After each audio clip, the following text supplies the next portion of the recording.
पंडित श्री रामनाथ शहर के बाहर अपनी पत्नी के साथ रहते थे। एक दिन जब वे अपने विद्यार्थियों को पढ़ाने के लिए जा रहे थे तो उनकी पत्नी ने उनसे सवाल किया कि आज घर में खाना कैसे बनेगा, क्योंकि घर में केवल मात्र एक मुट्ठी भर चावल ही हैं। पंडित जी ने पत्नी की ओर एक नज़र से देखा, फिर बिना किसी जवाब के वो घर से चल दिए। शाम को वो जब वापस लौट कर आए तो भोजन के समय थाली में कुछ उबले हुए चावल और पत्तियां देखी। यह देखकर उन्होंने अपनी पत्नी से कहा, भद्रे, ये स्वादिष्ट साग जो है वो किस चीज़ से बना है? मैंने जब सुबह आपके जाते समय आपसे भोजन के विषय में पूछा था तो आपकी दृष्टि इमली के पेड़ की तरफ गई थी। मैंने उसी के पत्तों से यह साग बनाया है।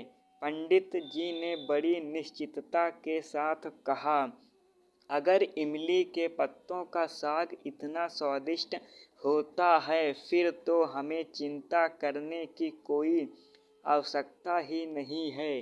अब तो हमें भोजन की कोई चिंता ही नहीं रही। जब नगर के राजा को पंडित जी की गरीबी का पता चला तो राजा ने पंडित को नगर में आकर रहने का प्रस्ताव दिया, किंतु पंडित ने मना कर दिया।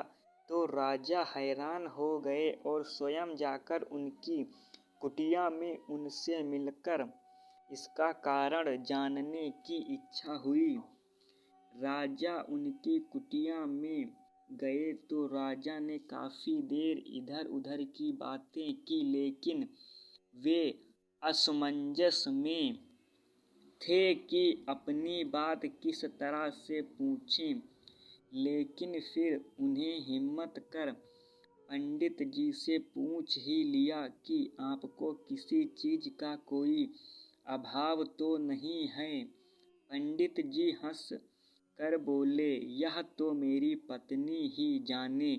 इस पर राजा पत्नी की ओर आमुख हुए और उनसे वही सवाल किया जो पंडित जी की पत्नी ने जवाब दिया। अभी मुझे किसी भी तरीके का अभाव नहीं है, क्योंकि मेरे पहनने के वस्त्र इतने नहीं फटे कि वो पहने न जा सकें और पानी का मटका भी तनिक नहीं फूटा कि उसमें पानी नहीं आ सके। और इसके बाद मेरे हाथों की चूड़ियाँ अब तक हैं।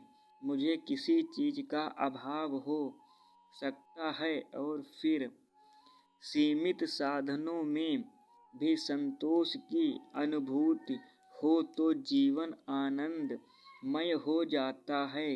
राजा बड़ी श्रद्धा से उस देवी के सामने झुक गए।